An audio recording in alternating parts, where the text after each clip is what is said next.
So what we'd like to propose this time is stick with the same number of species on the list for Madagascar, 5. Because we're in this region, we're going to up it by 1 to 7. Africa, we're going to drop it by 1. Asia, we're going to keep it the same at 7. So I hope that everyone is okay with that. Madame Baird's mouse lemur we'd like to include from Madagascar, and there's general agreement on this. We'd like to include, again, Lacalaout, gentle lemur from Madagascar. We'd like to include Lepidlemur septentrionalis, the northern sportive lemur, because of the extremely low numbers, and also because this helps some of the work that Ed Lewis and his team are doing on this species. We'd like to put back the blue-eyed black lemur from northwestern Madagascar. And we'd like to put Tattersall's sifak, representing the larger Indriids in Madagascar. This is as I say, this is a species that was on probably 15 years ago. We decided it was a big success, and it was very successful, but now it seems to be under the gun again. So that's our recommendation for Madagascar. Basically good with it. Just for the Indriids, I probably wanted to suggest Coccarelli rather than Tattersally. And I want to make the point for Coccarelli because Coccarelli is living in an area that has been impacted heavily by forest fires, which is basically Ankara-Franska National Park, which is one of the 2 areas in Madagascar that have been heavily destroyed by fires over the last, let's say, 4 months. I tell you what, Madagascar people, you sort it out. Yeah, I'm not a Madagascar person, you know that. There's been quite a lot of talk, and I've been chosen to present this, based on, for example, Madagascar with so many endangered species, critically endangered, and the huge increase in taxonomy. Perhaps not for this round, but for next, you should consider 30.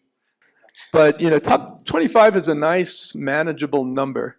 And as soon as you start loosening it and adding, you know, the next time we'll go, well, 30 wasn't quite enough, so let's do 35. I've sort of reconsidered. I was thinking about Prairie, but with the new road going through Dorena, that could be a problem with Tattersall and Prairie. But the fact is that Cockerel's pretty much lost Ankara-Franska. It lost Buru about 8 years ago, and there's nothing there. And so all you have is Njimagina, Marirano, and a couple small fragments here and there. So it might be wise to go. And that's a regional thing, so we've got animals spread out. The West Coast is getting hammered. Yeah, I know. So it might be a good to do it. Plus 2025 is Madagascar. So right, yep.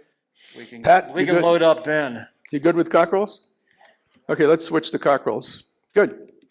Okay, so I'm going to go through this region, the Neotropics, very quickly because, as I say, Leandro is going to give a presentation at the end, and if any of you have problems with species on the Neotropical list, take it up with Leandro. Replacing Calothrix aurita, we're going to put Calothrix flavaceps, very similar situation, impacted by habitat destruction, at great risk from hybridization with Calothrix jacus and Calothrix peniculata. So this is a very nice little animal. I think it would be quite appropriate for the list. The Kapor capuchin from the Arc of Deforestation, back on the list. This is in Amazonia. Grove's titty monkey, which was just recently described. New species for the list. Cebus equatorialis from this region, and I really always like to have species from the region that we're in added to the list. I wanted to put Lagothrix flavicauda, but none other than Fanny, who is a great supporter and researcher on Lagothrix flavicauda, is suggesting equatorialis instead, and I think most of the people from Ecuador would agree with that. And flavicauda has been on many times in the past.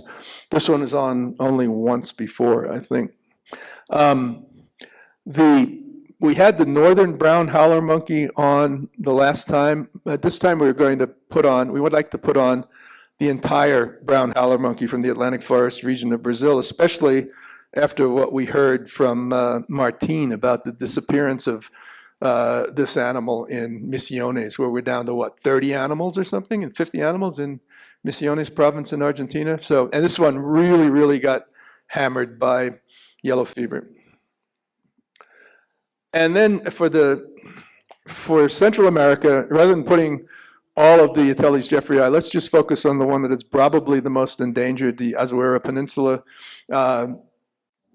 Central American spider monkey. And I think most of the people, I think everybody from Mesoamerica is okay with this one representing their region, or not? No? Good night, everybody. I'm just saying that, I mean, I'm okay that it's endangered, but I feel it's such a small region that it will affect the other countries that are also trying to do things with spider monkeys. And You guys take it up with Leandra, okay? Somebody else? Yeah? Yes, just to support Daniela, because also we have Ateles rufiventris. I think it's better if we take it as a species, right? Well, that one is, wait for the next species. All right. Neotropics, we'll revisit that at the end of the presentation. Africa. I don't know how many people are on Zoom for Africa, but for Africa, we're suggesting that we put again the Rondo dwarf galago from Tanzania, which is a very, very restricted species.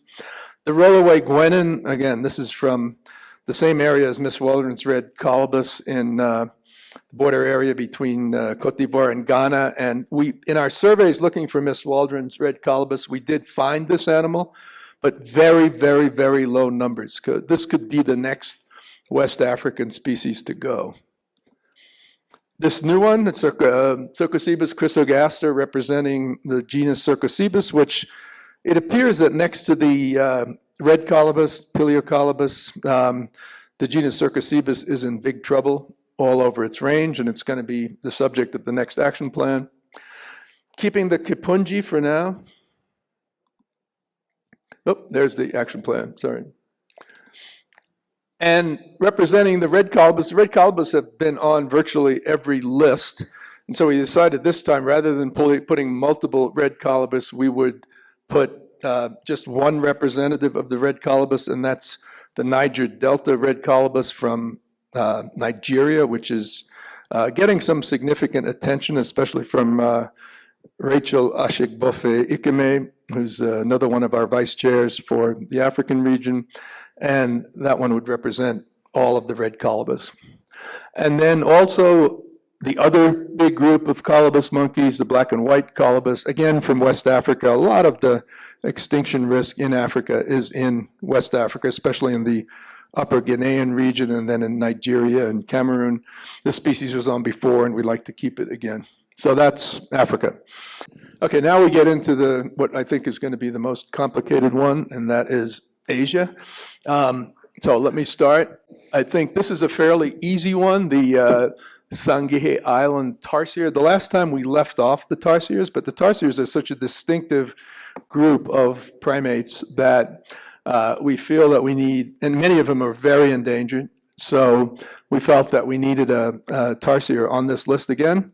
And we asked Myron Shekel, who's one of the experts on tarsiers, and he suggested this one, which is a tiny range on a little island off the coast of Sulawesi. So we'd like to include that one. The Javan slow loris has been on for a long time, but we think it's justified to keep it on, representing all of the lorises who don't get enough attention, and many of them are in really bad shape in Asia. We also have the Western purple-faced langur representing South Asia. This one's been on for a while, but it's been proposed again, and we'd like to keep it on. Now we get to the presbytus. The presbytus, as I said earlier, and again, take a look at this book if you haven't seen it yet. It's really quite amazing how many leaf monkeys are out there about which we know almost nothing. And this presbytus genus is particularly interesting. And we had 5 species proposed. But I would suggest for those of you who are working in Asia that we really start paying attention to these presbytus, because I'm thinking that maybe they are similar in situation to the red colobus. Now, Rhinopithecus brellici was proposed by our Chinese colleagues, and Rhinopithecus is a very important genus. This one has only been on once before, and as I said earlier, this animal occurs in one reserve, basically on one mountain, and when I was there, it was only one large group. Now, we've got two gibbons that have been proposed. The Calvit gibbon from Vietnam, which has been on before, and the Skywalker gibbon, which was on the last list. To me, it's slightly odd because it seems to cover quite a big range, but they suggest there's only very few known individuals. I'll just check here. Yeah.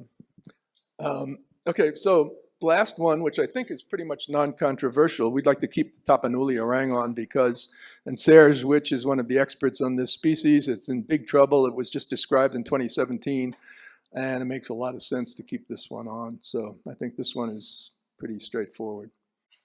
So the first indication would be Ateles geoffroy azuruensis. If we put Ateles geoffroy as a species, a host species, we can have all the Mesoamerican region represented, but maybe we can dilute some attention. And if we pick one of these subspecies, one of the more threatened, azuruensis has something like less than 100 mature individuals, so it's really, really critically endangered. Maybe we can call more attention for this single subspecies.